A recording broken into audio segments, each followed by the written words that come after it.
আমার ভাইরা, আমরা এমন এক কঠিন সময় দ্বীনের মজলিসে একত্রিত হয়েছি, যেই সময়ে Bosnia, Chechnya, Somalia, Sudan, Afghanistan, Arakan, Palestine, Bangladesh, Burma, Bharat, Syria, এমন কোন মুসলিম রাষ্ট্র নাই যেই রাষ্ট্রের মুসলমানেরা জালেমের জুলুমের শিকার না। কথা বলেন ঠিক কিনা? আমরা এমন কঠিন সময়ে দ্বীনের মজলিসে একত্রিত হয়েছি, যেই সময়ে সর্বকালের সর্বনিকৃষ্ট সন্ত্রাসী, গোটা দুনিয়ার সর্বকালের সর্বনিকৃষ্ট সন্ত্রাস আর বেয়াদব আমেরিকার president half mental Donald Trump, মুসলমানদের প্রথম কিবলা, মুসলমানদের কলিজার টুকরা, সমস্ত পয়গম্বরদের প্রথম সিজদার জায়গা বাইতুল মুকদ্দাস তথা জেরুজালেমকে ইহুদিদের রাজধানী ঘোষণা করে মুসলমানদের কলিজায় রক্তক্ষরণ করেছে। কথা বলেন ঠিক কিনা? এমন কঠিন সময়ে দ্বীনের মজলিসে একত্রিত হয়েছি, যেই সময় বাংলাদেশের সুজলা সুফলা, শস্য শ্যামলা, সত্য সুব্রুজ্জ্বল সোনার বাংলাদেশের 56,000 বর্গমাইল এলাকা জুড়ে কিছু রাম, বাম আর নাস্তিকেরা, সুশীল সমাজ, নামদারি কিছু কুলাঙ্গারেরা এই সমাজ থেকে কোরআনের আওয়াজকে বন্ধ করে দেওয়ার হীন চক্রান্তে লিপ্ত। কথা বলেন ঠিক কিনা? এই কঠিন সময়ে দ্বীনের মজলিসে একত্রিত হয়েছি, এই জন্য আমরা আওয়াজ করে শুকরিয়া জ্ঞাপন করছি। আওয়াজ করে পড়ি আলহামদুলিল্লাহ, আর একটু জোরে পড়ি আলহামদুলিল্লাহ। আমার ভাইরা, একদিকে তো মানুষ কম, 2 নম্বর যদি কথা না বলেন তো আলোচনা করা যাবে না। আপনারা কি আমার সঙ্গে কিছু কথা বলতে পারবেন? এই কথা সবাই বললো না। এই কথা কি সবাই বলছেন? ইনশাআল্লাহ। সবাই একসাথে আওয়াজ করে বলেন ইনশাআল্লাহ। তো আপনাদের আওয়াজ আমার সন্দেহ হইতেছে যে আমার সামনে যারা বসছেন সকলে পুরুষ কিনা এটা আল্লাহ জানে। পুরুষ মানুষের আওয়াজ ছোট হওয়ার কথা না। তো আপনারা কি সকলে পুরুষ মানুষ? এই কথা বলতেছে না। যদি না হই তাহলে কেমন হয়? আপনারা পুরুষ নি সকলে? একটু হাত উঠে দেখান কারা কারা পুরুষ না।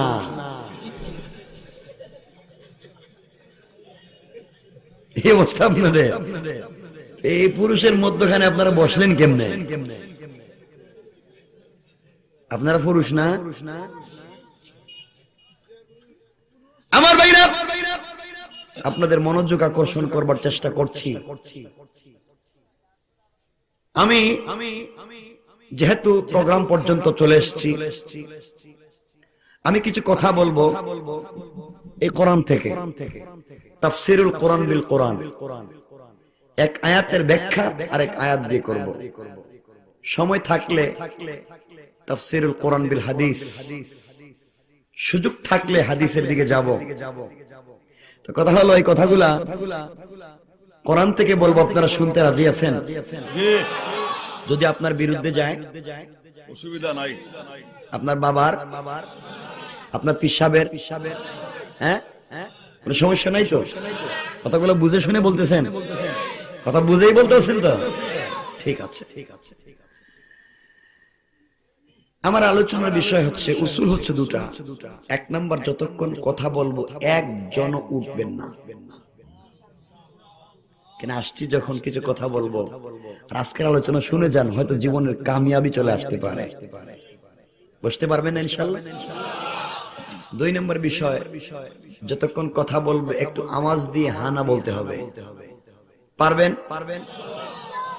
আচ্ছা, আপনাদের আওয়াজ দিতে কষ্ট হয়নি? ইনশাআল্লাহ, ইনশাআল্লাহ।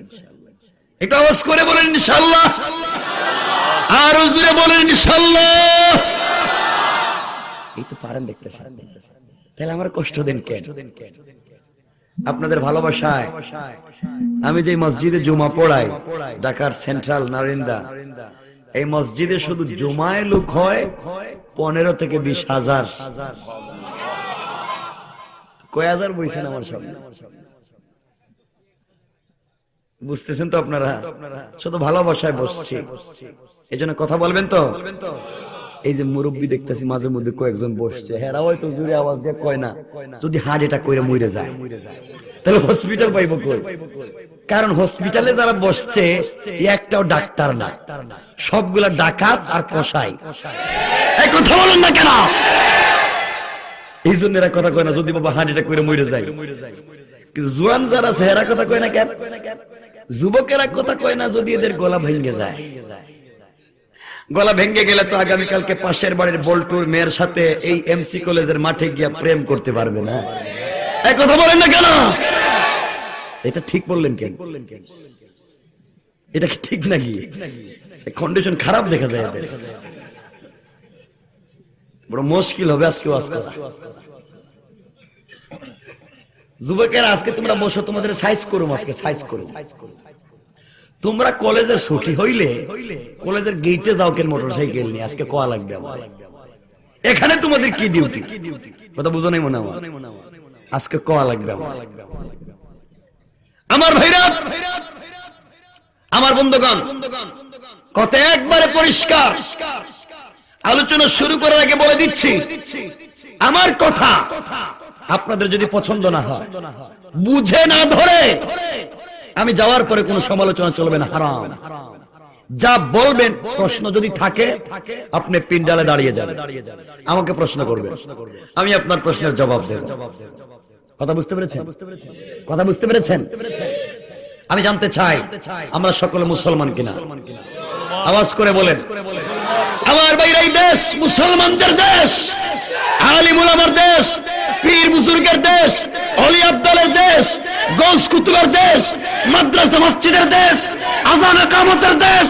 ওই দেশের ভিতরে আযানের বিরুদ্ধে, মাদ্রাসার বিরুদ্ধে, কোরআন সুন্নাহর বিরুদ্ধে যারা কথা বলবে, 10 লক্ষ যুবক আছে, ওদের জিহ্বা টান দিয়ে কেটে ফেলা হবে। ঠিক কি জোরে কান? এই দেশের মুসলমান সব কিছুকে বিসর্জন করতে পারে, ঈমান কারো কাছে বিক্রি করতে পারে না। কথা বুঝেন আমার? আমার ভাইরা, আজকে এই বাংলাদেশে তাফসীরুল কোরআন মাহফিলে 144 করা হয়। কথা কন না কেন? তাফসীরুল কোরআন মাহফিলকে বন্ধ করে দেওয়া হয়, যাত্রা গানে টাকা দিয়ে পুলিশ প্রটোকল দেওয়া হয়। মনে রাখবেন মুসলমানেরা, যারা কোরআনের আওয়াজকে বন্ধ করতে চায়, যারা আমার নবীকে চরিত্রহীন বলে গালি দেয়, আল্লাহর কসম বাংলাদেশ থেকে কোরআনের আওয়াজকে বন্ধ করা যাবে না। আমার নবী চরিত্রহীন না, যারা বলেছে ওরা পিতৃ পরিচয়হীন হারামজাদা। কোন বেওকুফ ছাড়া এই ধরনের মিথ্যা উদ্ভট বানোয়াট কোন কথা বিশ্ব নবীর চরিত্র সম্পর্কে বলতে পারে না।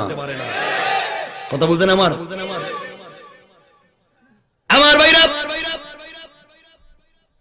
আমার মুসলমান বন্ধুগণ, আমরা সকলে মুসলমান। এই দেশের প্রাইম মিনিস্টার কি? আসতে বললেন কেন? তাহাজ্জুদ পড়ে, মুসলমান। প্রেসিডেন্ট কি? মুসলমান। মুসলমান না? আমরা হিন্দু নাকি? আমরা কি? মসজিদের ইমাম সাহেব সবই তো মুসলমান। তো মুসলমানদের তো একটাই কিতাব আল কোরআন। কথা বলেন আমার মুসলমানেরা, মনে রাখবেন মুসলমানেরা, আজকে যদি কোরআনের উপর আঘাত করা হয়, কোরআনের বিরুদ্ধে কোনো কথা বলা হয়, বাংলাদেশের যুবকেরা ওদের জিহ্বা বাংলাদেশে ছিঁড়ে ফেলবে। কথা বলেন ঠিক কিনা? এই জন্য আমাদেরকে সোচ্চার হতে হবে, দ্বীনের ব্যাপারে কোন স্যাক্রিফাইস চলবে না। কথা ঠিক আছে? দুঃখ আছে কিছু জায়গায়, আমার দুঃখ হয় যে আপনারা তো কোরআন পড়তে পারেন না। কোরআন পড়েননি আপনারা? কোরআন বুঝেননি আপনারা? বুঝি কয়। কোরআন বুঝলে এই সমাজে এত অবিচার কেন? আজকে এই যে কোরআন, এই কোরআনকে আমরা মনে করেছি এটা মক্তবে বাচ্চাদের পড়াবার বই। এটা মক্তবে পড়ানো হয়, সকালে পড়ানো হয় না? কথা কয় না কেন? বুঝলেন? কষ্ট হইতেছে? কম বলেন না দিমু? এটা মক্তবে পড়ানো হয়, এটা মাদ্রাসায় পড়ানো হয়, মসজিদে পড়ানো হয়। এই কোরআনকে আমরা মনে করেছি 5-6টা সূরাকে মুখস্থ করে ইমামতি করবার বই। কোরআনকে মনে করেছি 30 পারা মুখস্থ করে তারাবি পড়াইবার বই। কোরআনকে মনে করেছি কেউ মারা গেলে তার বাড়িতে 10 জন মিল্লা খতম পড়া 200 টাকা করে পাওয়ার বই। কোরআনকে মনে করেছি জানাজার জিয়ারত করবার বই। কোরআনকে মনে করেছি তাবিজ আর কবজ দেওয়ার বই। এই সমস্তের জন্য কি কোরআন নাজিল? কথা কোন? এই সমস্তের জন্য যদি কোরআন নাজিল হতো 30 পারার দরকার ছিল না, 5 পৃষ্ঠা যথেষ্ট ছিল। তাহলে 30 পারা কোরআনে কি আছে? এই 30 পারা কোরআনে আছে আল্লাহর জমিনে আল্লাহর দ্বীন কায়েম করতে গেলে ব্যক্তি জীবন থেকে নিয়ে রাষ্ট্রীয় জীবন পর্যন্ত কোরআনের বিধান কায়েম করতে গিয়ে যত বাধা আসবে, বিপত্তি আসবে, সমস্ত বাধা বিপত্তির মোকাবেলা করে আল্লাহর জমিনে আল্লাহর দ্বীন কায়েম করে সমগ্র মানব জাতির অধিকার প্রতিষ্ঠা করা। আজকে যদি এই কোরআনের আইন প্রতিষ্ঠা হয়ে যায়, সকলে তাদের অধিকার ফিরে পাবে। কথা বলেন না কেন? পাবে। কিন্তু কথা হচ্ছে লজ্জা হয় কিছু বিষয়। আমাদেরকে বোঝানো হয় যে পাবলিক আপনারা কোরআন বুঝবেন না। এটা কি হিন্দুদের গীতা পাঠ? শুধু ব্রাহ্মণরা পড়বে আর কেউ পড়বে না? কোরআন সবার কিতাব। আল্লাহ হচ্ছেন রব্বুল আলামিন, গোটা দুনিয়ার রব। মুহাম্মদ রাহমাতাল লিল আলামিন, গোটা দুনিয়ার জন্য রহমত। কোরআন হচ্ছে হুদাল্লিন নাস, সমগ্র মানব জাতির জন্য হিদায়াত। কথা বুঝতে পেরেছেন আমার? আপনারা কি কথা বুঝতেছেন? কথা আজকে শুনে যান। কিন্তু আজকে আমরা কোরআন বুঝি না, কোরআনের আন্দোলন করতে পারি না, দ্বীনের পক্ষে কথা বলতে পারি না। মুসলমানদের কলিজাত থেকে রক্ত ঝরতেছে, ইসলামের কলিজাত থেকে রক্ত ঝরতেছে, আর আপনি পিশাব 3 তলা বিল্ডিং এ কম্বলের নিচে ঘুমাইয়া কুরমা ফুলাওয়ার বিরিয়ানি খাইয়া দ্বীন প্রচার করতেছেন। কথা কোন নাকি? রাসূল কিভাবে প্রচার করছেন? আচ্ছা, রাসূল মসজিদে ইমামতি করছেন? মদিনার মসজিদে ইমামতি করিয়েছেন। মাদ্রাসায় পড়াইছেন? কথা কোন নাকি? মাদ্রাসায় পড়াইছেন। মাদ্রাসার নাম মাদ্রাসা দারুল আরকাম, মাদ্রাসা আস-সুফা। রাসূলের ছাত্র মুআজ, জুবায়ের, হানজালা, আবু বকর, ওমর, ওসমান, আলী, তালহা, জুবায়ের রাসূলের ছাত্র ছিল। মাদ্রাসায় পড়িয়েছে। মাদ্রাসায় পড়ানোর পরে সকালবেলা বলেন চলো কিছুদিন ক্লাস করাইছে, এখন চলো দ্বীনের দাওয়াত দিই, মানুষের ঘরে ঘরে গিয়া দ্বীনের দাওয়াত দিই। এটা নাম তাবলীগ। করেছেন? কথা কোন? করেছেন। যেখানে দ্বীনের দাওয়াত দিতে গিয়ে বাধা প্রাপ্ত হয়েছেন, জিহাদ করেছেন। কথা বলেন। তা আপনি ইমামতি করবেন, বাকিগুলো কে করবে? আপনি মাদ্রাসায় পড়াইবেন, বাকিগুলো কে করবে? কথা কোন না কেন? আচ্ছা, আমাদের এলাকার বড় বড় পিসাব আছেন, বুজুর্গ আছে, দেখবেন এরা শুধু পিসাব, এমন পীর শুধু মুরিদ নিয়ে দৌড়ায়। এখানে যাত্রা গান হচ্ছে, 2 নম্বরই হচ্ছে, উনি দেখে আস্তে করে চলে যায়, রুমাল দিয়া চাদর দিয়ে ভালো করে বাইন্ধা চলে যায়, প্রতিবাদ করে না। কথা কোন? কোন হাদিস কি আপনি পাইছেন যে রাসূল কোন জায়গায় অন্যায় দেখছেন, প্রতিবাদ না করে চলে গেছেন? কথা বলেন। সাহাবায়ে কেরাম এমন করছেন? তো আপনি কিসের আশিক রাসূল? আপনি তো বাটপার। কথা বলেন। আপনি ব্যবসা করতেছেন, ব্যবসা, এই ব্যবসা বাদ দিতে হবে। রাসূল যা করেছেন তাই করা লাগবে, রাসূল যা করেন নাই তা করা যাবে না। আমার কথা ভালো করে বুঝবেন। আপনি আর আমি রাত দিন পীর সাহেবের নাম যতবার মুখে নেই, আল্লাহর কসম, ততবার যদি আল্লাহর নামে জবানে নিতাম, আল্লাহর ওলি হয়ে যেতাম। আমরা নিতে পারি না, ভুল পথে চলি। সুতরাং আজকের আলোচনা হবে এই সমাজকে পরিশুদ্ধ করতে গেলে, সমাজের বিশৃঙ্খলা জনিত অবকাঠামো থেকে সমাজকে পরিশুদ্ধ করতে হলে কি আমাদের করা লাগবে। কথা বুঝতে পেরেছেন? এই সম্পর্কে আজকে আমি কিছু আলোচনা করব। আপনারা শুনতে রাজি আছেন তো? কথা বলেন না কেন? কিন্তু আপনাদের কাছে প্রথম একটা প্রশ্ন থাকবে আমার। প্রথম প্রশ্ন হলো, আপনারা জবাব দেন তো, এই বর্তমান পৃথিবীর সব থেকে বড় মুনাফিক কারা? কথা কন। সব তো জানেন আপনারা, হুজুরদের বিরুদ্ধে ওয়াজ করতে পারে, কোন হুজুর কি কয় এর চাইতে বেশি জানেন। এখন কোন সব থেকে বড় মুনাফিক কে? বলতে পারলেন না তো? আপনারা শুনেন, কষ্ট হচ্ছে আপনাদের? ঠান্ডা লাগতেছে আপনাদের? ঘুমটুম পাইছেনি? প্রস্রাবে ধরছেনি? জানি না, আল্লাহ জানে ধরছে কিনা, জানি না। ধরলেও যাইতে পারবেন না। আমার ভাইরা, মুনাফিক কার নাম? যে এক এক কাজ এক এক সময় এক এক ভাবে করে, এক এক কথা এক একজনের কাছে এক এক ভাবে বলে, আমাকে খুশি করার জন্য একভাবে বলে, একই কাজ ওনাকে খুশি করার জন্য আরেক ভাবে বলে, হুজুরকে খুশি করার জন্য আরেক ভাবে বলে। কথা কন না কেন? এর নাম কি? আমার কাছে একটা কয়, হের কাছে কথা বলেন না, এর নাম কি? সবাই বললেন না। এর নাম কি? আওয়াজ করে বলেন কি? এই পৃথিবীর সব থেকে বড় মুনাফিক হচ্ছে মসজিদের মুসল্লি। এটা কেমনে বুঝলেন? ঠিক কইলেন কেমনে? এতক্ষণ তো কিছুই জানলেন না।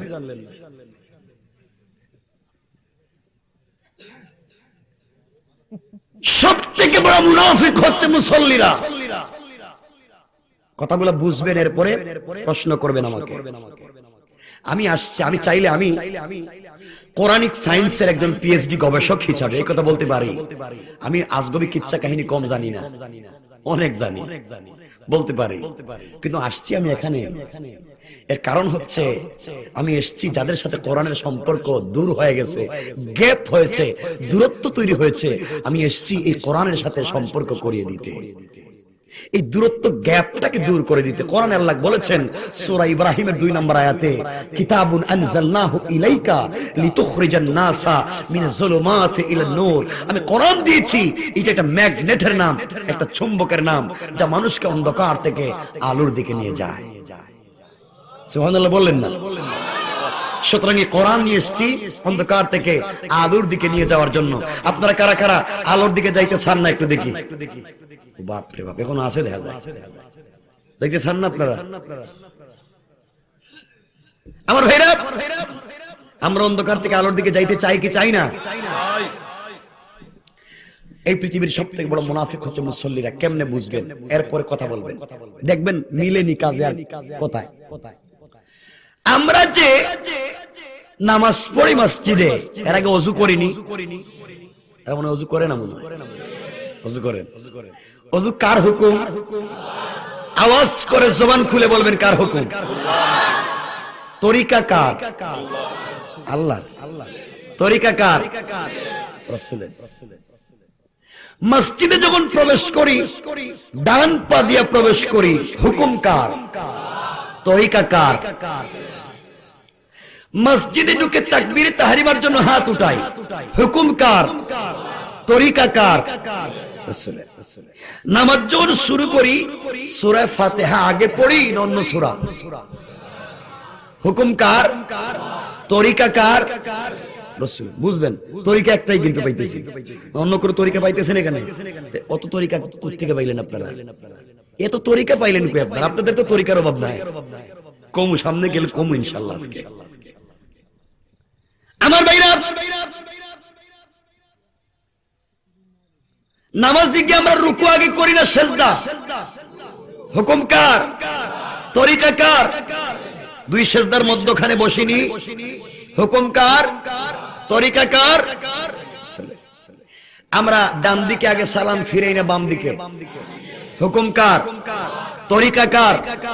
মসজিদ থেকে যখন বের হয়ে যায় বাম পা দিয়া বের হই, হুকুম কার? তরিকা কার? মানছিনি? সবাই বললো না, মানছি কিনা? আওয়াজ করে বলেন। আল্লাহর হুকুম রাসূলের তরিকা মসজিদের ভিতরে পালন করছি কি না? করছি। এই মুসল্লি আল্লাহর হুকুমে রাসূলের তরিকায় মসজিদের ভিতরে সমস্ত কাজ আঞ্জাম দিয়া যখন মসজিদের বাহিরে বের হয় তখন ব্যবসা করে কার তরিকায়? কথা কোন দেখেন?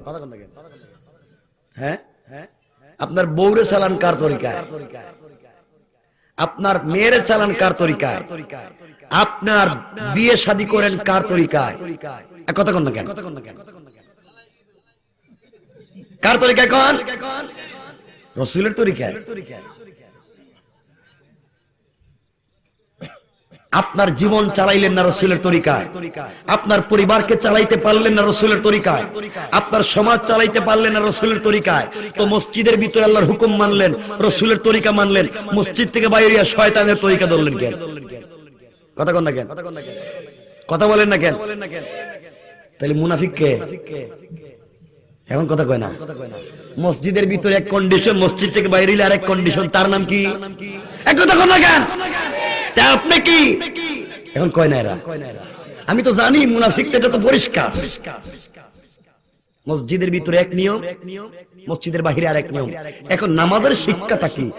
আমরা যা করি মসজিদে গিয়া রুকু করি, সেজদা করি, এটা কি নামাজ নাকি? জানা লাগবে। আমরা মসজিদের ভিতরে প্রবেশ করে যা করি নামাজের নামে, তা হচ্ছে নামাজের আনুষ্ঠানিকতা। নামাজের আনুষ্ঠানিকতা। নামাজ সালাত হচ্ছে কায়েম করা। আল্লাহ বুঝাতে চান গোলাম, মসজিদের ভিতরে এসে নামাজের আনুষ্ঠানিকতার মাধ্যমে যেইভাবে আমার হুকুম পালন করেছো, যেইভাবে রাসূলের তরিকা পালন করেছো, মসজিদ থেকে বের হয়ে তোমার ব্যক্তি জীবন থেকে নিয়ে রাষ্ট্র জীবন পর্যন্ত এইভাবে আমার হুকুম এবং রাসূলের তরিকায় তোমাকে চলতেই হবে। কথা বলেন না কেন? এই জন্য নামাজের শিক্ষা। কিন্তু আজকে মসজিদের ভিতরে এক কন্ডিশন, মসজিদের বাইরে আরেক কন্ডিশন। তাইলে আমরা কি মুনাফিক থাকতে চাই, মুসলমান হতে চাই? এজন্য আল্লাহ বলেছেন উদখুলু ফিস সিলমে কাফা, পরিপূর্ণ ইসলামে ঢুকো। বন্ডামি করবা না, লম্বা দাড়িও রাখবা, সুদের ব্যবসা করবা। আসেনি? এগুলো বাদ দিতে হবে। সুতরাং এই সম্পর্কে সব মিলাইয়া আজকে যে আলোচনাটা করব, হয়তো লাইফ কামিয়াব হয়ে যেতে পারে। তো কতক্ষণ বসতে পারবো জানি না, সময় কম। অসুবিধা হবে না আপনাদের? অসুবিধা আসেনি? একজন উঠবেন না কিন্তু। আর যুবকেরা, তোমাদের টেলিফোনে শুধু মিস কল আসে, বন্ধ করে দাও আজকে। আমার মুসলমান ভাইরা গভীর মনোযোগ। আল্লাহ রাব্বুল ইজ্জত ওয়াল জালাল কোরআনে কারীমের 19 নম্বর পারার 25 নম্বর সূরা আল ফুরকানের 63, 64, 65 নম্বর আয়াতে, অর্থাৎ আমার তেলাওয়াতকৃত আলোচ্য আয়াতে আল্লাহ বলেন, ওয়া ইবাদুর রাহমানিল্লাযীনা ইয়ামশুনা আলাল আরদি হাওনা। আল্লাহ রাব্বুল ইজ্জত ওয়াল জালাল ঘোষণা করলেন, মুসলমানেরা, এই দুনিয়ার জমিনে যারা আল্লাহর গোলাম দাবি করবে, এই দুনিয়ার জমিনে যারা নিজেকে আশিক রাসূল দাবি করবে, এই দুনিয়ার জমিনে যারা নিজেকে মুসলমান দাবি করবে, দুনিয়ার জমিনে যারা নিজেকে বড় আলেম, শেখুল হাদিস, মুফতি, মুহাদ্দিস, খতিব দাবি করবে, ইউনিভার্সিটির লেকচার দাবি করবে, কলেজের অধ্যক্ষ, অধ্যাপক, প্রফেসর দাবি করবে, এক কথায় দুনিয়ার জমিনে যারা আমি আল্লাহর গোলাম দাবি করবে, আমি আল্লাহর গোলামের 1 নাম্বার গুণ হলো আমার গোলাম দুনিয়ার জমিনে কোনদিন অহংকার করতে পারে না। কি করতে পারে না? কথা কয় না কেন? কি করতে পারে না? আল্লাহর গোলামের 1 নাম্বার গুণ হলো দুনিয়ার জমিনে অহংকার করা যাবে না। আপনি দুনিয়ার জমিনে বড় আলেম হয়েছেন, আপনি যদি আপনার জ্ঞানের কারণে অহংকার করে যে আল্লাহ মুআল্লিমুল মালায়েকাকে ফেরেশতাদের শিক্ষককে শয়তান বানিয়ে দিয়েছে অহংকার করবার কারণে। আপনিও যদি বড় আলিম হন, জ্ঞানের কারণে অহংকার করেন, আমার আল্লাহ আপনাকেও শয়তান বানাইয়া দিতে আমার আল্লাহ 1 মিনিটও দেরি হবে না। কোন ঠিক কিনা? দেখবেন আমাদের এলাকায় তারা বড় আলেম হয়ে যায়, মোটামুটি সব না, যারা মোটামুটি একটু বড় আলেম হয়ে যায় দেখবেন হেরা পাবলিকে সালাম দেয় না। কতক্ষণ লাগে? সালাম আমি দিব কেন? সালাম তো আমারে দিব, তুমি বাটপার।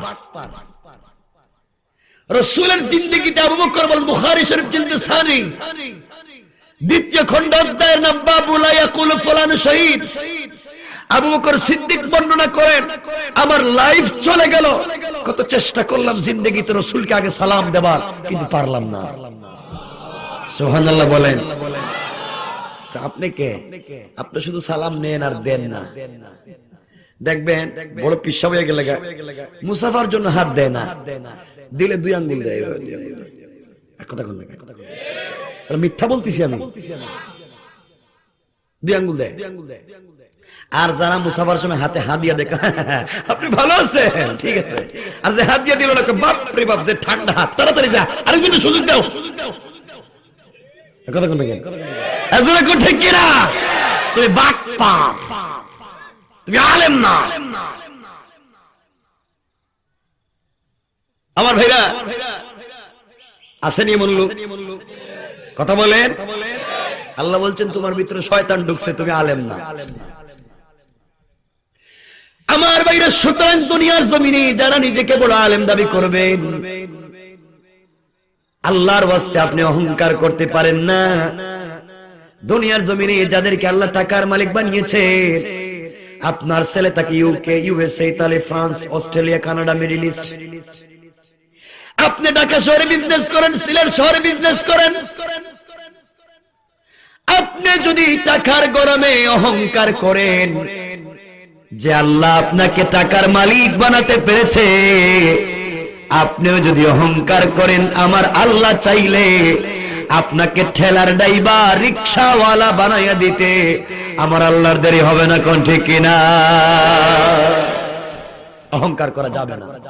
কিন্তু জানি না আপনাদের এই বৃহত্তর লামাখাজি এলাকা এটা আসে নাই। দেখবেন আগে বেচারা টাকা পয়সা ছিল না, এখন কিছু টাকা পয়সার মালিক হইছে। গ্রামের মাতব্বর, গ্রামের মোড়ল, গ্রামের বিচারি বেটা বিচার করে 1 কাপ লাল চা খাইয়া এদিকের বিচার রেখে এদিকে দেয়। আসেনি? আপনাদের এই এলাকায় বাঙালি ব্যবসা কি করেনি? বাঙালি ব্যবসা সিলেট শহরে তো করে। এর কাছে গেলে ছেঁড়া স্যান্ডেল পাইবেন, ছিঁড়া স্যান্ডেল। যে ব্যক্তি এই ধরনের বিচার করবে আর বলে আঙ্কেল এই যে হ্যাঁ 5000, কথা কোন থেকে, তাইলে আপনি মার্ডার কেসের আসামি হলো খালাস। ভালো মানুষের শয়তান গুলার নাম কাটতে ভালো মানুষের নাম দিয়ে দেয়। কথা কোন কেন?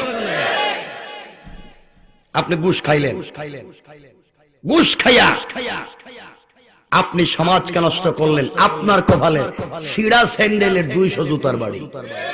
কথা কোনটা কেনা? কুলাঙ্গার, সমাজকে নষ্ট করেছ। দেখবেন বেচারা আমার চাইতে লম্বা দাড়ি রাখছে, আমার চাইতে লম্বা দাড়ি, সাদা দাড়ি, সুদের ব্যবসা করে, মসজিদের টাকা মাইরা খায়, মসজিদেরটাও খায়, মাদ্রাসারটাও খায়, পাবলিকেরটাও মাইরা খায়, বিধবার টাকাও মাইরা খায়। কথা কোন না কেন? সুযোগ পাইলে রাস্তারটাও মাইরা খায়। সুযোগ আসেনি? আপনাদের এলাকায় তো নাই দেখছি। বাঁশের বদলে কি রড তো দেয় না, এখন রডের বদলে বাঁশ দিয়ে মনে হয়। বুঝলে গেছি কি? আপনার অনেক আমানতদার শুনছি, আপনার আগে আগে আমানত দিয়া দেন, দিয়া দিন মাঝে মধ্যে এইভাবে আগে আগে দিয়ে দেন। কি করবেন এগুলো দিয়ে? আমার ভাইরা, আমার বন্ধুগণ, কথাগুলো পরিষ্কার। আপনি সুদ খেলেন, আপনি ঘুষ খেলেন, আপনি ফেন্সিডিল ইয়াবার ব্যবসা করলেন, আপনি গাঁজা হিরোইনের ব্যবসা করলেন, আর মসজিদে গিয়ে ইমাম সাহেবরে গুতাইবেন, আপনার জন্য জান্নাত হারাম, জাহান্নাম ওয়াজিব। কথা বলেন। না খেয়ে মরে যাইবেন, এরপর সুদ ঘুষ খাইবেন না, পারবেন না ইনশাআল্লাহ। সুতরাং আল্লাহর গোলামের 1 নাম্বার গুণ কি? কথা কয় না এরা। আমি এমন কোন বক্তা না যে আমি একা ওয়াজ করব, আপনারা শুধু শুনবেন আর আঙ্গুল চুইসা খাইবেন, এই সুযোগ নাই। আমি যা বলবো তাই বলা লাগবে, ঠিক আছে? আল্লাহর গোলামের 1 নাম্বার গুণ কি?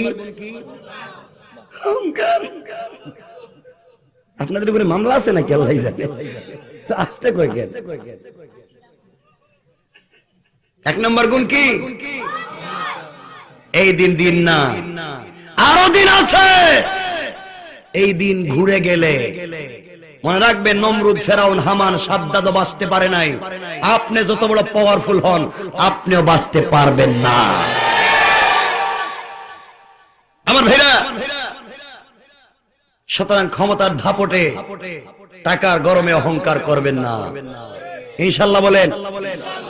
1 নাম্বার গুণ। 2 নাম্বার গুণ আমার আল্লাহ বলেছেন, ওয়াইদা খাতাবাহুমুল জাহিলুনা ক্বালু সালামা। আল্লাহ রাব্বুল ইজ্জত ওয়াল জালাল বলেছেন, মুসলমানেরা, আল্লাহর গোলামের 2 নাম্বার গুণ হলো, কেউ গালি দিলে জবাব দেওয়া যাবে না, কেউ আঘাত করলে জবাব দেওয়া যাবে না, কেউ মারলে মারির জবাব দেওয়া যাবে না, কেউ আঘাত করলে থাপ্পড় দিলে পাল্টাই আপনি থাপ্পড় দিতে পারবেন না। আল্লাহর গোলাম যারা দুনিয়ার জমিনে দাবি করবে, আল্লাহর গোলামের 2 নাম্বার গুণ হলো গালির জবাব দিবে না, বরং গালির জবাবে যেই ব্যক্তি গালি দিয়েছে তার জন্য শান্তি আর সালামতের দোয়া করে যায়, কোন সুবহানাল্লাহ। আল্লাহর গোলামের গুণ গালি দিলে জবাব দেওয়া। কথা কোন? আপনারা দেননি না, কয়া ফিরিস্তা দেখা যায়, কই আইলাম আমি। আপনারা তো 14 গোষ্ঠীর নাম দিয়ে গালি দেন, কথা কোন না কেন? কই বলতুর ছেলে আমার গালি দিছে আলাম আকাশী বাজারে মুসলমানের দিবসকে, কথা কোন না কেন? হুজুর কোন দেখে না, এটা হচ্ছে আপনাদের কাজ। সুতরাং এই কাজগুলো করবেন, আল্লাহর গোলাম হতে পারবেন না। আমার ভাইরা 3 নাম্বার গুণ আমার আল্লাহ বলেছেন, ওয়াল্লাযীনা ইয়াবিতুনা লিরাব্বিহিম সাজ্জাদান ওয়া কিয়ামা। 3 নাম্বার গুণ আমার আল্লাহ বলেন, মুসলমানেরা, দুনিয়ার জমিনে যারা আল্লাহর গোলাম দাবি করবে, আল্লাহর গোলামের 3 নাম্বার গুণ হলো তারা রুকু করবে, আল্লাহর পায়ে সাজদা করবে, আল্লাহর পায়ে সুজদা ওয়া কিয়ামা, সাজদা করবে আল্লাহর পায়ে, রুকু করবে আল্লাহর পায়ে, দাঁড়াবে আল্লাহর জন্য, বসবে আল্লাহর জন্য, সব করবে আল্লাহর জন্য। সুতরাং এই দুনিয়ার জমিনে, বাংলাদেশের মাটিতে যারা আল্লাহর পা ছাড়া পীরের পায়ে সাজদা করে, মাজারে গিয়া সাজদা করে, আল্লাহর কসম তারা কোনোদিন আল্লাহর গোলাম হতে পারে না। ঠিক কি না কোন? আমি কইছি আল্লাহ কোরআনে কারীম 19 নম্বর পারা 25 নম্বর সূরা সূরাল ফুরকান আয়াত নম্বর 64। কে বলছেন? রুকু সিজদা কার পায়ে? পীরের পায়ে তো আপনারা করেন। আরে সাজলে আমাদের বাবা আমার বাচ্চা দেওয়া তোমার মাতা বাপ দিব বাচ্চা। নির্বাচনের সময় দেশে ছিলাম না, দেশের বাইরে ছিলাম সফরে। তো আসবো, আসার সময় কলকাতা হয়ে ত্রিপুরা হয়ে দেশে আসছি। এই দেশে দেখলাম শুধু মা, বাবা নাই। কথা কন না কেন? মা কালী, মা সরস্বতী, মা লক্ষ্মী, মা দুর্গা, খালি মা। আহা বড় কষ্ট পাইলাম, এদের একটা বাবা ভাইলাম না। কি বিপদে আছে এরা। বাংলাদেশে আসলাম, আইসা দেখি মা নাই, শুধু বাবা। কথা কন না কেন? মিথ্যা বলছি? বাবা রাজারবাগী, বাবা দেওয়ানবাগী, বাবা আত্রসি, বাবা জাকের মঞ্জিল, বাবা মাইজ ভান্ডার, বাবা সায়দাবাদ, বাবা কুতুববাগ, বাবা কুত্তাপীর। কথা কন না কেন? কথা কন। শুধু বাপ। সিদ্ধে পড়ে গেলাম গা, এদের বাপ আছে এর মা নাই, এর মা আছে এর বাপ নাই। এই মা বাপরে যদি বিয়া করাইয়া দেওয়া যায়, এদের ঘর থেকে যে বাচ্চা জন্ম নেয় এটাই হয় হারামজাদা। তাই কোরআনের বিরুদ্ধে মিথ্যা কথা বলে ঠিক কেন ধরে কাম। এদের সঙ্গে কোনো স্যাক্রিফাইস চলতে পারে না আমার ভাইরা। তো আল্লাহ বলেছেন সাজদা করবেন কার পায়ে? আওয়াজ করে বলেন। 4 নম্বর গুণ আমার আল্লাহ বলেছেন ওয়াল্লাযীনা ইয়াকুলুনা রাব্বানা সরিফ আন্না আযাব জাহান্নাম ইন্না আযাবাহা কানা গারামা। আল্লাহ রাব্বুল ইজ্জত ওয়াল জালাল বলেছেন মুসলমানেরা 4 নম্বর গুণ যারা দুনিয়ার জমিনে আল্লাহর গোলাম হবে, আল্লাহর গোলামের 4 নম্বর গুণ হলো সাকারাত শুরু হয়ে যাওয়ার আগে, গারগারা শুরু হয়ে যাওয়ার আগে, আজরাইল তার কাছে পৌঁছে যাওয়ার আগে, আমার গোলাম কবরে যাওয়ার আগে, আমার গোলাম যখন চোখের পানি ছেড়ে তওবা শুরু করবে আর কান্না করবে, আমি আল্লাহ ওয়াদা দিলাম আমার গোলামের চোখের পানি গাল বেয়ে মাটিতে পড়তে দেরি হবে। আমি আল্লাহ আমার গোলামকে মাফ করে আমার জিম্মাদারিতে জান্নাত দিতে দেরি হবে না। কোন সুবহানাল্লাহ। কয়টা গুণ বলছি? এটা হচ্ছে আমার তেলাওয়াতকৃত আলোচ্য আয়াত, শুধু অর্থ বলছি। কিন্তু রাত্র তো শেষ হয়ে যাইতেছে, চলবে নি কিছুক্ষণ? অসুবিধা আছে নি? কতক্ষণ চলবো? সারা রাত? আমি কি বরিশাল থেকে কামলাইছি?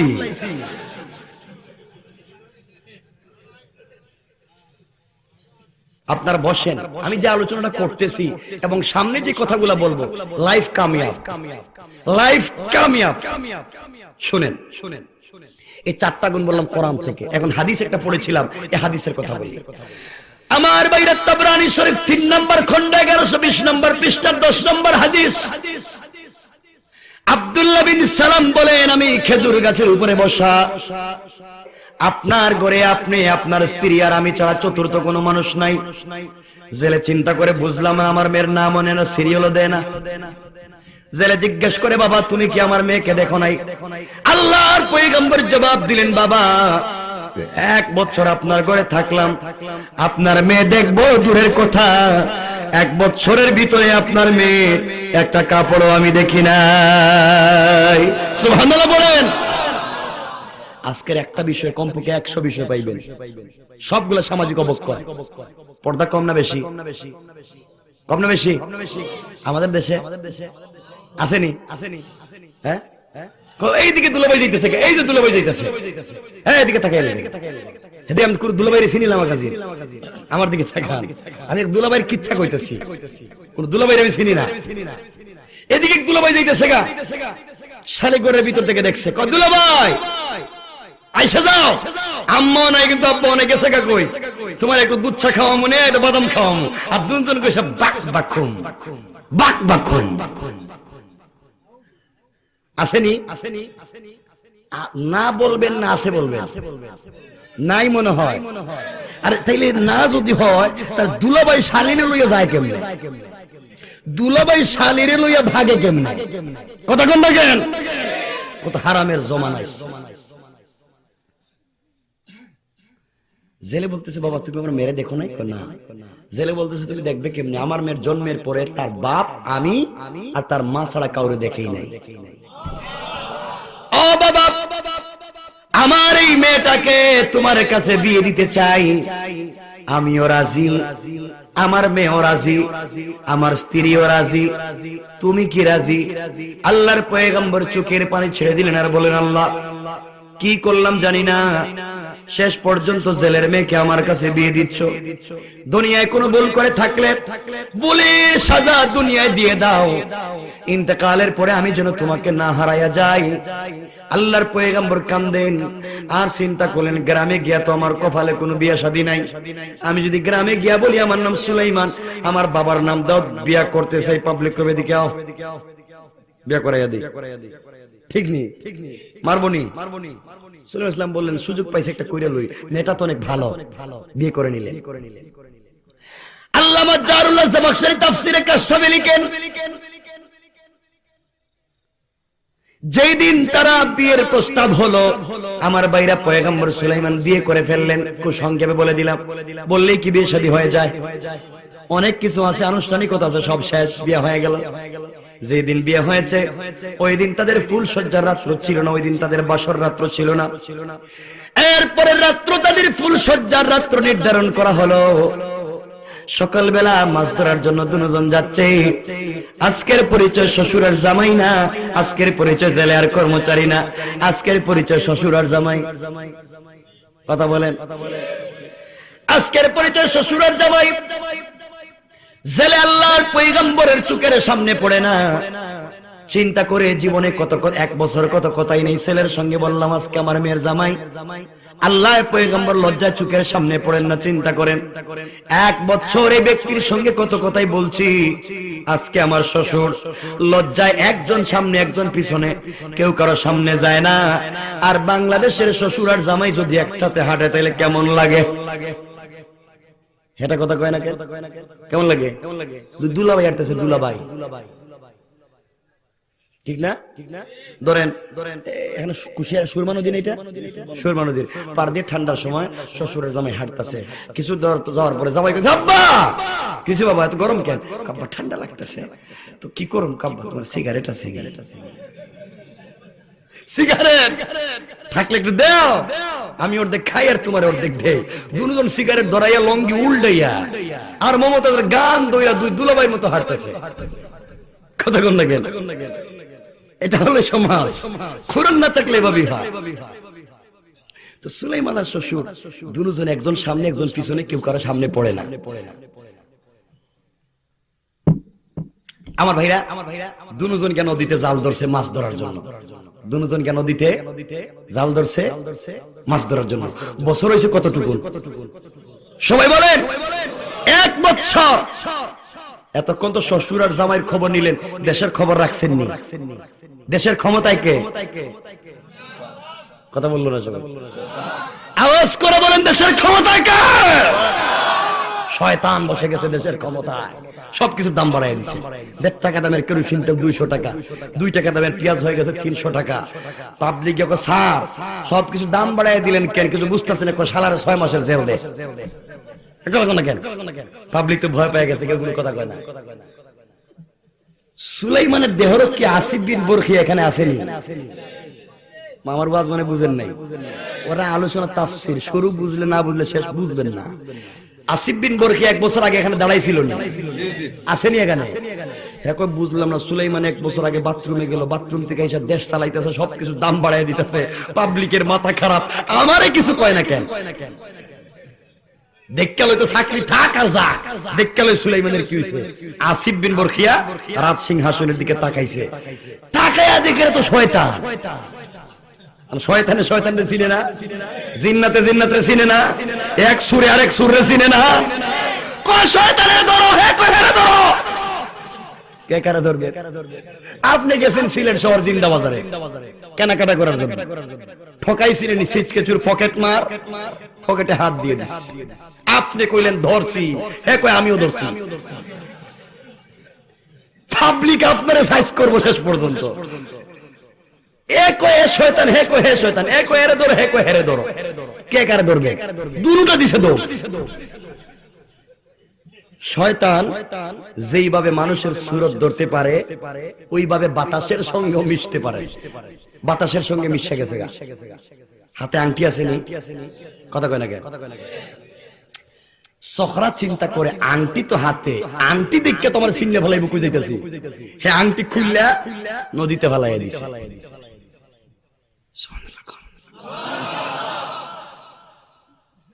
আমার মুসলমান ভাইরা, আংটিটা নদীতে ফেলে দিলাম। নদীর একটা মাছ এটাকে খাবার মনে করে গিলে ফেলেছে। আংটি ছিল সুলাইমানের হাতে, গোটা দুনিয়া সুলাইমানের পাগল ছিল। আংটি ছিল জিন্নাতের হাতে, গোটা দুনিয়া 1 বছর জিন্নাতের পাগল ছিল।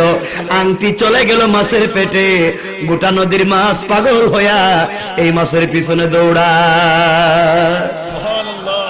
মাছকে বুঝলাম না, জীবনে কত খানা খাইলাম, কেউ দৌড়াইলো না। আজকে কি খাইলাম, দৌড়াই কে রে? দৌড়ায় কে আমারে, মাছ তো বিপদে পড়ছে। হে সামনের দিকে যায়, নদীর মাছ পিছন দিকে যায়। সামনে সুলাইমানের শ্বশুর আসেনি, হে জোরে কোন আল্লাহু আকবার।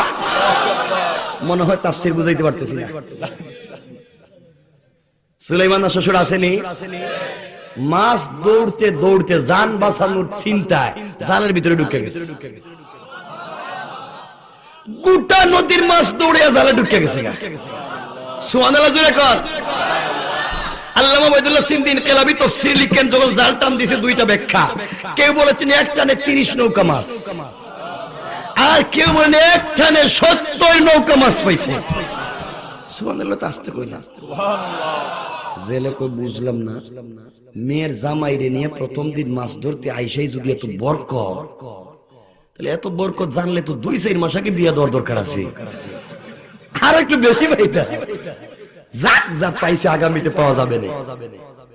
চিন্তা করলো আজকে আমার মেয়ের বাসর রাত্র কি করা যায়, কিছু তো নেওয়া লাগবে। চিন্তা করে একটা মাছ আলাদা রাইখা সবগুলা মাছ বিক্রি করে দিছে। বিক্রি করে বাসায় এসে স্ত্রীরে বলতেছে, স্ত্রী তোমার মেয়ের জামাইরে নিয়ে মাছ ধরতে গেছিলাম, 70 নৌকা মাছ পাইছি। আমার ভাইরা, স্ত্রী কই স্বামী আপনি বুঝছিলেন এই ছেলেটা ভালো, আমি যদি জানতাম এত বরকত তাহলে 1 বছর আগে বিয়া দিতাম। কয় বছর আগে দিত? আগে কইছে বাটপার, মনে আছে নি? এখন 1 বছর আগে দিত। মানে এরা হচ্ছে যেদিকে নদীর পানি যায় এরা সেদিকেই যায়। কথা কন না কেন? সুযোগ যেদিকে তারা এদিকে চিন্তাবাদ করে। এদেরকে চিনা বড় মুশকিল। মহিলারা ওয়া শুনতেছি গ্রাম এলাকায় আসেনি লাগে, এরা কই মোল্লার দাওয়াত দিছে কেডারে, আমাদের বাস দিতেছে দেখতেছি। ভালো মানুষ আসলেই তো ঠিক ছিল, তারা মানুষের বাস দিতে আমরা দিলে কি হইছে? কথা কন না কেন? ঠিক কইতেছেন, খবর আছে কিন্তু আজকে ঠিক এত জুড়ে কইেন না আমার ভাইরা। কত সংকেত। জেলে বলতেছে একটা মাছ নিয়ে আসছি, এই মাছটা তুমি আমার মেয়েকে দিয়ে দাও, মেয়ে নিজের হাতে ফ্রাই করে তার স্বামীকে খেতে দিবে।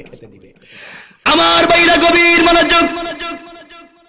মেয়েটা যখন মাছটা কাটতে গেল বিসমিল্লাহ বলে ছুরি দিয়া, অমনি মাছের পেটের ভিতর থেকে দবদবে একটা সাদা আংটি বের হয়ে গেছে। আল্লাহ রাব্বুল ইজ্জত ওয়াল জালাল যাই বলছেন তাই হরফ। মেয়েটা চিন্তা করে, বুঝলাম না, এতদিন শুনলাম মানুষ আংটি পরে মাছের পেটে আসলো কোত্থেকে। যাক মাছের পেটে একটা আংটি পেয়েছি, ধুয়ে মুছে কাপড়ের আঁচলে বেঁধে রাখি। আজকে আমার বাসর রাত্র, ফুল সজ্জার রাত্র, স্বামীকে গিফট উপহার উপঢৌকন দেওয়ার মতো কিছুই নাই। মাছের পেটে একটা আংটি পেয়েছি, ধুয়ে মুছে কাপড়ের আঁচলে বেঁধে রাখি। গভীর রাত্র হয়ে গেলে আমি আমার স্বামীকে গিফট করবো। কোন সুবহানাল্লাহ। আংটি জায়গা মতো যাইতেছে নি? জায়গা মতো যাইতেছে। ডাইরেক্ট ডাইরেক্ট ডাইরেক্ট যাইতেছে না ঘুরাইয়া? ঘুরাইতেছেন কে? কেন কেন? এই জন্য আমার আল্লাহ বলেছেন কোরআনে কারীমের 19 নম্বর পারার 25 নম্বর সূরা সূরা আল ফুরকানের 63 নম্বর আয়াতে আল্লাহ বলেছেন, ওয়া ইবাদুর রাহমানিল্লাযীনা ইয়ামশুনা আলাল আরদি হাওনা। আমার আল্লাহ বলেছেন মুসলমানেরা দুনিয়ার জমিনে অহংকার করতে পারো না, কাউকে ছোট মনে করতে পারো না। দেখো আমার পয়গম্বর একটা কথা বলেছিল, মেয়েটাকে ছোট মনে করেছিল। আমি আল্লাহ ঘুরাইয়া ঘুরাইয়া ওই মেয়ের হাতে আংটি পৌঁছাইয়া মেয়েটাকে তার স্ত্রী বানাইয়া সুলাইমানকে এই করে কর্মচারী আমি আল্লাহ বানাইয়া দিয়েছি। তোমরাও যদি অহংকার করো, তোমাদেরকে এই ঘাটে পানি খাওয়াইতে আমি আল্লাহর দেরি হবে না। কোন ঠিক কিনা? অহংকার করবেন? আলোচ্য বিষয় কয়টা? গুণ কয়টা? আলোচনা করতেছি কয়টা নিয়ে? বুঝেন এখন সময় কতটুকু যাইতেছে। আমার ভাইরা, মেয়েকে জাগা রাইখা দি কাপড়ের আঁচলে।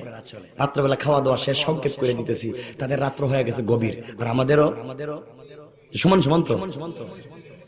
রাত্র গভীর হয়ে যাওয়ার পরে মেয়ে তার মাকে নিয়ে গেছে সুলাইমানের রুমে পরিচয় করিয়ে দিতে। বাবা এই তোমার স্ত্রী, এই তোমার স্বামী, পরিচয় করিয়ে দিয়ে মা চলে গেছে। আমার বাইরে ঘরের ভিতরে কেউ নাই, আল্লাহর পয়গম্বর আর তার স্ত্রী ছাড়া কেউ নাই। কেউ কারো সঙ্গে কথা বলে না, মেয়েটা আল্লাহর পয়গম্বরের সঙ্গে কথা বলে না। চিন্তা করে আমি জীবনে কোনো ছেলের দিকে তাকাই নাই। আল্লাহর পয়গম্বর ইচ্ছা করে কথা বলেন না, ইচ্ছা করে দুনিয়ার জমিনে কোনো মেয়ের দিকে তাকান নাই। লজ্জায় কেউ কারো দিকে তাকায় না। এইভাবে সময় কেটে যাচ্ছে, আরাম রইলে আপনার বুঝছেন মানে আমাদেরটা কমনা মনে হয়। আর আমি বলতেছি সমাজের বিপর্যয় তুলে ধরবো। আমরা রইলে এই স্বপ্ন 6 বছর প্রেম করলে, 3 বছর কত কিছু তোরা দিলাম, কালকে তো তোর একটা শাড়ি কিনে দিলাম, তুই আজকে গুমটা দিয়ে বাটপারি করস কেন? কথা কস না, কস না। তোরে কি দেখতে আর কম দেখছি আমি? কথা কন না কেন? আজকে তুই আবার কিসের গুমটা দিলে? এই জন্য প্রেম টেম বিয়ার আগে নাই, বিয়ার পরে। বিয়ার কার সাথে করবে এইটা তো কইবেন। তাহলে বিয়ার পরে আবার কার সাথে প্রেম লাগাই দিবেন আপনারা? এটা তো পরকীয়া হয়ে যাইব। বিয়ের পরে স্ত্রীর সঙ্গে প্রেম করবেন। আমার ভাইরা, আমার বন্ধুগণ, কেউ যখন কথা বলতেছে না, আল্লাহর পয়গম্বর নিজেই কথা বলা শুরু করছেন। উবাইদুল্লাহ সিন্দির কেলাবি তাফসীরে লিখেন, আল্লাহর পয়গম্বর নিজেই কথা বলতেছেন। কি বলতেছেন দেখেন। আমার ভাইরা, আল্লাহর পয়গম্বর প্রশ্ন করলেন, স্ত্রী, আজকের রাত্র ফ্রিডম নাইট, স্বাধীন রাত্র, তুমি আমাকে চিনবে, আমি তোমাকে চিনব। আজকের রাত্র হচ্ছে পরিচয়ের রাত্র। গোটা জীবন একসাথে চলবো, আমরা কেউ কাউকে চিনতাম না। আজকে পরিচয় হয়ে যাক, পরিচয়ের মাধ্যমে আমরা বাকি জিন্দেগি একসাথে কাটাবো। স্ত্রী, তুমি যখন কথা বলতেছো না, আমি কথা বললাম। ও স্ত্রী, তুমি শোনো, আমার প্রথম প্রশ্ন হলো, তোমার জীবনে কোনো ঘটনা থাকলে আমাকে বলতে পারো, আমার ঘটনা থাকলে তোমাকে বলবো। স্ত্রী রে, তোমার জীবনে তুমি কোনো প্রেম টেম করছো নাকি? কোনো ভালোবাসা ছিল নি? কোনো ছেলে তোমার পছন্দ ছিল কিনা? তুমি কোনো ছেলের সঙ্গে প্রেম করছো কিনা আমাকে বলো। আমার বাইরা, যেই মেয়েটা জিন্দেগি তো কোনো ছেলে দেখে নাই, প্রেম ভালোবাসার কোনো সুযোগ আসেনি। কথা বলেন। আর আমরা রইলে আমাদেরটা কয় না কেন? আমরা কইতাম ইউনিভার্সিটিতে পড়ার সময় তো বেশি চান্স পাই নাই, মাত্র 5টা প্রেম করছিলাম। হ্যাঁ কইতো তুমি 5টা, আমি তো সেঞ্চুরি করছি। কি করছে? সেঞ্চুরি। সাল্লাল্লাহু আলাইহি ওয়াসাল্লাম যখন বললেন মেয়েটা কথা বলতেছে না, আল্লাহর পয়গম্বর বলেন, কিছু কাহিনী থাকলে আমার কাছে বলতে পারো, আমি শুনতে পারি। আমার ভাইরা, মেয়েটা বলতেছে, স্বামীর তাহলে শুনেন, এতক্ষণ আপনি আমাকে প্রশ্ন করেছেন আমার জীবনে কোনো কথা থাকলে আপনাকে বলবার জন্য। স্বামী, তাহলে আপনি শুনেন, আমার জীবনে একটা করুণ কাহিনী আছে, আমার জীবনে একটা করুণ ঘটনা আছে, আপনি শুনলে কষ্ট পাবেন। আল্লাহর পয়গম্বর বলেন, কি ঘটনা আমার কাছে বলো। এমন সময় মেয়েটা বলতেছে, স্বামী রে, আমি 1 বছর একটা ছেলেকে পছন্দ করতাম, ভালোবাসতাম। ও স্বামী, ওই ছেলেকে পাওয়ার জন্য আমি কত কষ্ট করেছি। 1 বছর রোজা রাখছি, 1 বছর রাত্রবেলা নামাজ পড়েছি, আল্লাহর কাছে কত দোয়া করছি, কিন্তু ছেলেকে পাইলাম না। স্বামী রে, আপনি জানেন না, আমার মা যখন আপনার ঘরে আজকে রাত্রে আমাকে দিয়ে যায়, আমি যাই নামাজটা বিছায়া 2 রাকাত নামাজ পড়েছি, আর আল্লাহকে বলেছি, আল্লাহ, যাকে 1 বছর আমি ভালোবাসলাম, পছন্দ করলাম, আমি তাকে বিয়ে করতে পারলাম না, তুমি আমাকে কবুল করলে না। মা বাবা অন্য জায়গায় আমাকে বিয়ে দিয়েছে, আল্লাহ, আমি বিয়েতে রাজি হয়ে গেলাম। ইন্তেকালের আগে ওই ছেলেকে 1 দিনের জন্য আমার স্বামী বানাইয়া দিও। দুনিয়ায় যদি না দাও, কিয়ামতের কঠিন ময়দানে আমি যেন ওই ছেলেকে না হারাইয়া যাই। সুলাইমানের মাথা গরম হইছে না নরম হইছে? কথা কন না কেন? বুঝলাম না। বিয়া করছি আমি, বাপ কইলো জীবনে কোনো ছেলেও দেখছে না, আর মেয়ে দেখা যায় 1 বছর আগে কাম সাইরা লইছে। তাইলে কি বুরকার ভিতরে শয়তান ঢুকে গেছে গা? কিছু বুঝতাছি না। আমার ভাইরা, সুলাইমান তো চিন্তায় পড়ে গেছে। আবার চিন্তা করলেন, মেয়েটা আজকে রাত্রে ওই ছেলের জন্য দোয়া করছে, খারাপ তো কম না দেখা যায়। আমরা কি কইতাম, এই কুড়ালটা বাইর কর দে, সাইজ করে লই, কই কি 20 লাখ টাকা মোহর দিছি। কথা কন না কেন? আমার ভাইরা, আমার বন্ধুগণ, এক পর্যায়ে আল্লাহর পয়গম্বর তো আশ্চর্য হয়ে গেলেন, কই কি? তিনি বললেন, আচ্ছা, তুমি যে ছেলেকে পছন্দ করতে ভালোবাসছো, এই ছেলের পরিচয়টা আমাকে দাও। দিলে কি হইব? আল্লাহর পয়গম্বর বলেন, দেখো, আমি তোমাকে ডিভোর্স দেব, আমি তোমাকে তালাক দেব, কারণ তুমি আমার ঘরে থাইকা কোনো লাভ নাই। আমার ঘরে থাইকা তো আরেকটা ছেলেরে ভালোবাসতেছো, আরেকটার জন্য দোয়া করছো, তাহলে খামাকা আমার ঘরে থাইকা শুধু শুধু কষ্ট করে লাভ নাই। আমি তোমাকে ডিভোর্স দিব, আর ওই ছেলে পর্যন্ত তোমাকে পৌঁছায়া দেব। তুমি আমার কাছে ছেলের পরিচয় দাও।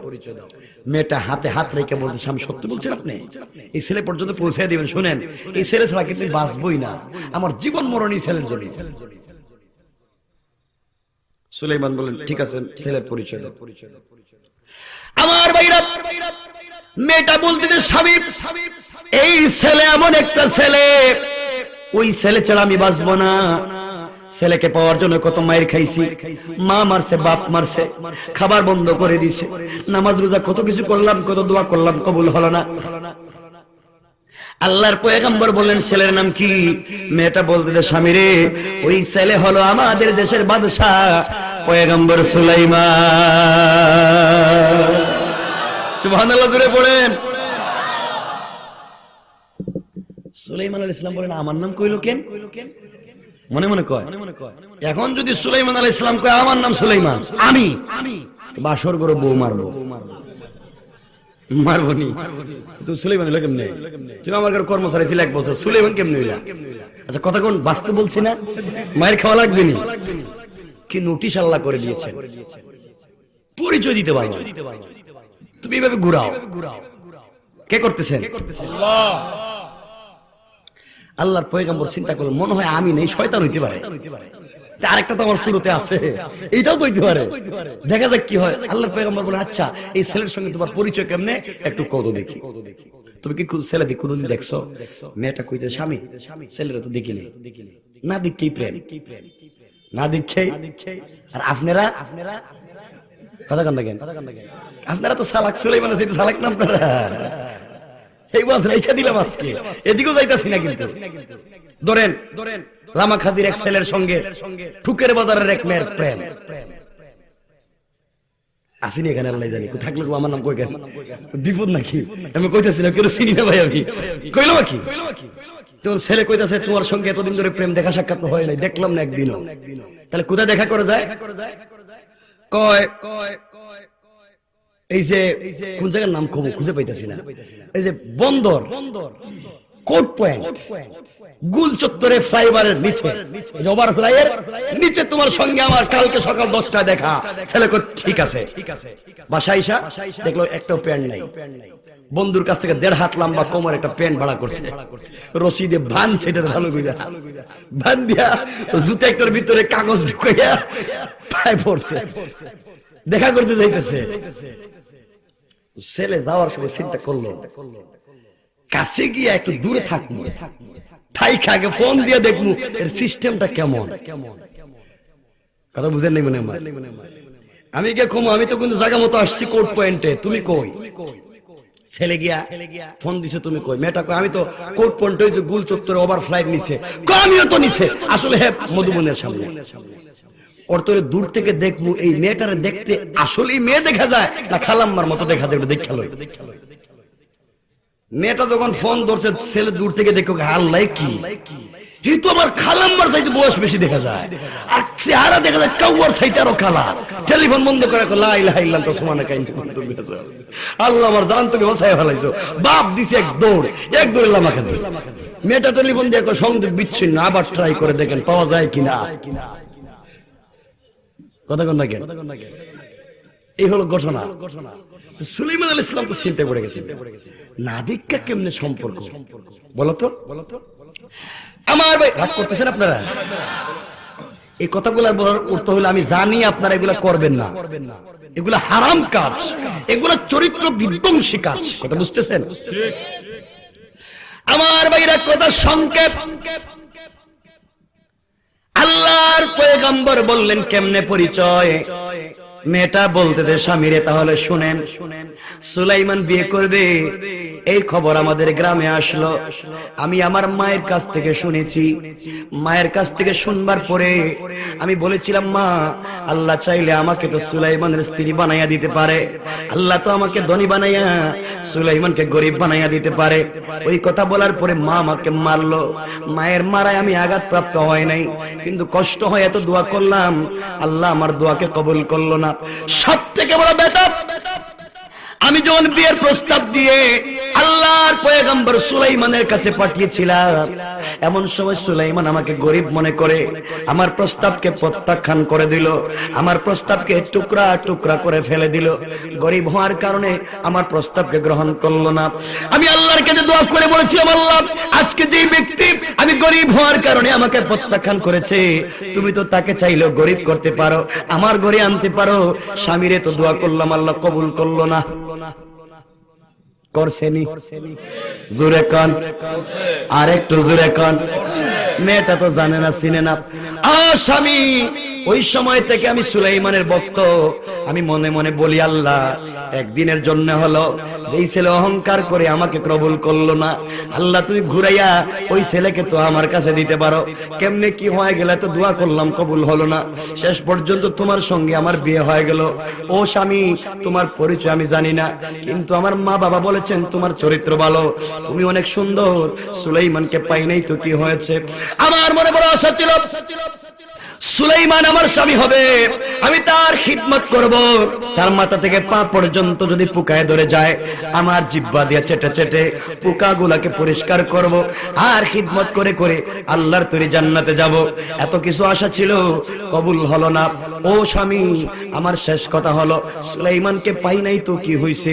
আপনি তো দেখতে খারাপ না, আপনার খিদমত করে করে আল্লাহর তৈরি জান্নাতে যাইতে চাই। সুলাইমানের কথা মন থেকে বাদ দিলাম। আর জোরে কন্যা সুবহানাল্লাহ। সুলাইমান রে পাইছেনি, তার দোয়া কবুল হইছেনি, আল্লাহ ধনীকে গরিব বানাইছেনি। কেন? আপনারা করবেননি? একটু হাত উঠে বলেন কারা কারা করবেন। বাপ রে বাপ, কতক্ষণ ওয়াজ করলাম, ওয়াজ করে লাভ নাই দেখতেছি। আমার ভাইরা, আমার বন্ধুগণ, কথা শেষ করে দিতেছি। চলবে কয়েক মিনিট, কয় কি? আরে শুনেন, আধা ঘন্টা গুলো 12:30 উপরে হয়ে গেছে। শুনেন, আরে মাইক ঘুরে দিমু, তাহলে কথা শুনেন না কেন? আপনাদের সাইতে সালাক কম আমি না, এমনি এমনি না তো। আল্লাহ কি 1-2 দেশ ঘুরে লইছে আমারে, কত দেশ ঘুরে এখানে বইছি। আমার ভাইরা কথা শুনেন, একটা কথা বলে আপনাদের কথা রাখছি, আমি আলোচনা করব ইনশাআল্লাহ, বলেন। কিন্তু আমি যখন রাইকা দিব, কে কথা বলতে পারবে না, ঠিক আছে বলেন ইনশাআল্লাহ, বলেন। এখন একটা হাদিস শুনাই, বুখারী শরীফ জিলদে আউয়াল, বাবুল ঈমান। রাসূল বলেছেন, লা ঈমান লিমান লা আমানাতা লা ওয়ালা দীন লিমান লা আহদা লা। যারা ওয়াদা দিয়ে ওয়াদা রক্ষা করে না, এদের কোনো ধর্ম নাই। ওয়াদা দিছেন আপনারা, রাখলে কথা বলবেন না, এখন রাইখা দিলে কথা বললেই ধর্ম শেষ। সুতরাং আমি আপনাদের চাইতে সালাত কম না, কি বুঝলেন আপনারা? আমার ভাইরা, সুতরাং আসুন, লম্বার করতে চাই না, কথা বলবো। ওই যে আমার এক ভাই একটা বই নিয়ে আসছে, এই যে ঢাকা বাংলা বাজার সিয়াম পাবলিকেশনসের মালিক, আপনাদের দোয়ায় আমার লেখা 51টা বই এই মার্কেটে আছে। আমরা যখন বিভিন্ন দেশে সফরে যাই, তো অনেকে প্রশ্ন করে, হুজুর, ইসলাম সম্পর্কে জানতে হলে সংক্ষেপে বই কি? তো নাম বলতে পারি না, কি বই পড়লে ইসলাম জানলে? এই বইটা তখন আমি সংকলন করেছি, একত্রিত করেছি। কালিমা, নামাজ, রোজা, হজ, যাকাত, 5টা বিষয় এখানে আছে, 5টা বিষয় এখানে আছে।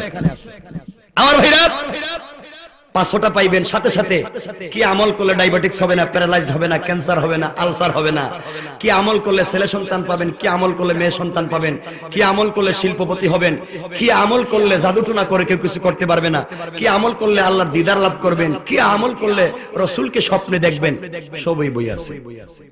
কি আমল করলে আপনার ব্রেইন ভালো হবে, পড়ালেখা করতে পারবেন, সব ঠিক হবে, ফ্যামিলিতে শান্তি পাবেন, স্বামী স্ত্রীতে মহব্বত, সব এখানে আছে। কথা বুঝতেছেন আমার কথা? কি বুঝতেছেন আমার আপনারা? সুতরাং এই বইটা আপনারা নিয়ে যাবেন, মার্কেট দাম 200 টাকা। এখানে কত রে ভাই? এত কম, আরো কমে এখন, এত বেশি না। এই বইটা উনি নিজে মালিক, সিয়াম পাবলিক, এই মালিক পাবলিকেশনস এর মালিক, উনি নিজে ছাপাইছে। সুতরাং 70 টাকা মাত্র। আপনারা নিয়ে যাবেন, একটা না, দুইটা, তিনটা, চারটা, পাঁচটা করে নিয়ে যাবেন। এখন একটু উঠবেন না, তাফসীর শেষ না হওয়ার আগে এটা কোনো উঠবেন না, সুযোগ নাই। একটা, দুইটা, তিনটা, চারটা, পাঁচটা করে নেবেন। লাইফ কামিয়াব, লাইফ কামিয়াব বই পড়ার পর। যাক, কথাটা রাখলাম। আচ্ছা যাক, আসুন আমার ভাইরা, আমরা সামনের দিকে যাই। এখন সুলাইমান আলাইহিস সালাম চিন্তা করে, এই মেয়ে কি ওই মেয়ে? 1 বছর আগে যে মেয়েটা বিয়ার প্রস্তাব দিছিল, শেষ পর্যন্ত কি আমি এই মেয়ের ঘাটে কে আনছে? কথা কন না কেন? সুলাইমান সালাম আশ্চর্য হয়ে গেলেন, আল্লাহ আমি কি করছি, শেষ পর্যন্ত এই মেয়ের ঘাট পর্যন্ত আমারে আনছো। আল্লাহর পয়গম্বর আশ্চর্য হয়ে গেলেন, চিন্তায় পড়ে গেলেন, আমি কোন পরীক্ষার সম্মুখীন, আল্লাহ এগুলা করতেছেন। আমার ভাইরা, এই কথাগুলা বলার পরে মেয়েটা চিনছেনি সুলাইমান রে? চিনেনি? সুলাইমান চিনছেননি? মেয়েটা তো চিনে না। মেয়েটাকে স্বামী, এত গল্প গুজব করে লাভ নাই, মাত্র শেষ হয়ে যাইতেছে, তাদেরও আমাদেরও। বুঝেন কথা? তাদেরও আমাদেরও। মেয়েটা কইতেছে স্বামী, গল্প গুজব করে লাভ নাই, অনেক কাম কাজ বাকি আছে। আমি আপনাকে গিফট করার মতো, স্বামীরা, স্ত্রীরা তাদের স্বামীদেরকে ফুলসজ্জার রাত্রে অনেক গিফট করে, উপহার উপঢৌকন দেয়, আমি আপনাকে দেওয়ার মতো কিছুই নাই, কিন্তু আমার কাছে ছোট্ট একটা গিফট আছে, আপনাকে দিতে চাই। আপনি চক্ষু বন্ধ করে হাত যদি লম্বা করে দেন, আপনার হাতে দিয়া দিবেন। সুবহানাল্লাহ বলেন। সুবহানাল্লাহ। যাইতেছে নি আংটি? যাইতেছে। আমার ভাইরা, আল্লাহর পয়গম্বর চক্ষু বন্ধ করে হাত যখন লম্বা করে দিয়েছেন, অমনি মেয়েটা কাপড়ের আঁচলে বেঁধে রাখা মাছের পেটে পাওয়া আংটিটা বের করে আস্তে করে আল্লাহর পয়গম্বরের হাতে দিয়ে দিয়েছে। মেয়েটা আল্লাহর পয়গম্বরের হাতে আংটি দিয়া চিন্তায় পড়ে গেলাম, কি দিলাম, কি করলাম? স্বামীকে ফুল সজ্জার রাত্রে পুরাতন একটা আংটি কেমনে দিলাম? স্বামীকে কেমনে আংটিটা আমি দিলাম? একটা মাছের পেটে আংটি পাইলাম, পুরাতন একটা আংটি কেমনে স্বামীকে দিলাম? মেয়েটা লজ্জিত হয়ে গেছে, লজ্জায় ঘুমটা দিয়ে ঘরের কর্নারে বসে আছে। আল্লাহর পয়গম্বর চক্ষু খুলে যখন হাতের দিকে তাকাইছে, হাতের দিকে তাকায়া দেখে তার আংটি। সুবহানাল্লাহ বলেন। আমার মুসলমান বন্ধুগণ, আল্লাহর পয়গম্বর তার হাতের দিকে তাকায়া নিজের আংটি যখন দেখেছে, তখন হঠাৎ করে চিন্তায় পড়ে গেল, আমার আংটি মেয়ে পাইলো কই? এখন যদি আল্লাহর পয়গম্বর বলেন আমার আংটি তুমি পাইলা কই? মায়ের কপালে আসেনি? আংটি পাইলাম মাছের পেটে, তোমার হইলো কেমনে? আমার মুসলমান ভাইরা, এক পর্যায়ে আল্লাহর পয়গম্বর আংটির দিকে তাকায়া লজ্জিত হয়ে গেলেন। আংটি এখন তার হাতে, সবকিছু স্মরণ হচ্ছে। তিনি বলতে লাগলেন, আল্লাহ কি অন্যায় করেছিলাম, কি অপরাধ করেছিলাম, যার কারণে অমনি তুমি আমাকে ঘুরাইয়া ঘুরাইয়া পাবলিক দিয়া মায়ের খাওয়াইয়া জেলের ঘরে কর্মচারী বানাইয়া, আয় আল্লাহ জেলের মেয়েকে বিয়ে দিয়া এই মুহূর্তে জেলের মেয়ের হাতে আমার হাতে আংটি পৌঁছাইয়া দিয়েছো। মেয়েটা যা দোয়া করেছিল তুমি কবুল করেছো, ঘুরাইয়া ঘুরাইয়া আমাকে ছোট বানাইয়া মেয়েটাকে বড় বানাইয়া দিয়েছো। আয় আল্লাহ তাআলা, নির্ঘাত আমি ভুল করেছি, মুনিব গো তোমার কুদরতের কথা স্মরণ করলাম। আল্লাহর পয়গম্বর চিন্তা করে, মেয়েটা তো জিন্দেগিতে আংটি পাওয়ার কথা না, কারণ আমার ঘরে কোনোদিন মেয়ে যায় নাই, সুতরাং মেয়ের হাত পর্যন্ত আংটি পৌঁছাইয়া দিয়েছেন আল্লাহ। আল্লাহর কুদরতের কথা স্মরণ হয়ে গেল। আল্লাহর পয়গম্বরের যখন আল্লাহর কুদরতের কথা স্মরণ হয়ে গেল, আল্লাহ ঘুরাইয়া আমাকে তওযু করাইছেন। আল্লাহর কুদরতের কথা স্মরণ হয়ে যাওয়াতে আল্লাহর পয়গম্বর লজ্জিত হইয়া সিজদার মধ্যে পড়ে গেলেন। সিজদার মধ্যে পড়ে চোখের পানি ছেড়ে যখন কাঁদতেছেন, আল্লাহু আকবার বলে ডাক দিয়েছে, এমন সময় সিজদার মধ্যে আল্লাহর পয়গম্বর পড়ে অজ্ঞান হয়ে গেলেন। কি হয়ে গেলেন? আরো জোরে বলেন কি হইছেন? অজ্ঞান হয়ে পড়ে গেছেন। আহারে, আল্লাহ ঘুরে ঘুরে সবকিছু আল্লাহই করতেছেন। আমি কেমনে বুঝলাম না? আমি যদি আগে বুঝতাম আজকে তো কষ্ট পেতাম না। আমার ভাইরা, যে আল্লাহ পয়গম্বরকে ঘুরাইতে পারে, তুমি আর আমাকে তো আরো বেশি ঘুরাইতে পারে। এই জন্য আজকের আলোচ্য বিষয় হলো চারটা গুণ। এক নাম্বার গুণ হলো অহংকার করা যাবে না। বুঝে আসছেনি? কথা বলেন, বুঝে আসছেনি? আমার ভাইরা ভালো করে বুঝবেন। আমার বন্ধুগণ, আল্লাহর পয়গম্বর অজ্ঞান হয়ে যখন মাটিতে পড়ে গেলেন, এমন সময়ে মেয়েটা চিন্তায় পড়ে গেল, বুঝলাম না। একটা আংটি মাছের পেটে পাইলাম, স্বামীর হাতে দিলাম, স্বামী আংটি পেয়ে অজ্ঞান হয়ে পড়ে গেল। কারণ কি? মনে হয় আংটিতে কোনো জিন্নাত লাগছে। আর জিন্নাতে ঠেলে অজ্ঞান হয়ে গেছে। আমার ভাইরা, মেয়েটা আংটি খুললা দিছে এক দৌড়ে মায়ের রুমে। আম্মা, আম্মা, কে? আমি তোমার মেয়ে। দরজাটা খুলে দাও। কেন? তোর নাচকে বাসর রাত্র, বাসর রাত্র জান বাঁচতেছে না, দরজা খুলে দেন। কাম্মা কি হইছে? গরম হইছে কেন? কাম্মা, কার কাছে বিয়ে দিছ? কার কাছে বিয়ে দিছ? মা কইতাছে, কেন? এই পৃথিবীর সব থেকে চরিত্রবান ছেলের কাছে বিয়ে দিয়েছি। এই ছেলের মতো ভালো মানুষ আর হয় না, এমন একটা ছেলের কাছে বিয়ে দিছি। মেয়েটা কইতাছে, আম্মা, এত ভালো যদি ছেলে, একটা আংটি দিতে অজ্ঞান হইয়া পড়ে গেল গা। আমার মন কইতাছে এটা বেমারি।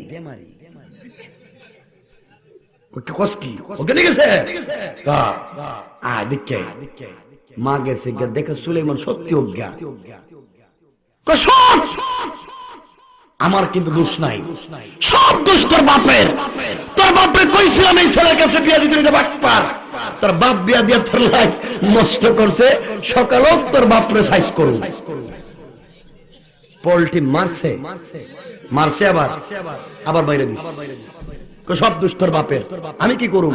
আমি কইছিলাম এই ছেলে খারাপ, এই ছেলের কাছে বিয়া দিত না। তোর বাপ দিয়েই লাইফটা নষ্ট করলো। সকালেও তোর বাপরে সাইজ করুম, আংটিটা আমার কাছে দে। এই কথা বলে আংটি নিয়ে নিস। এখন আংটি কার কাছে?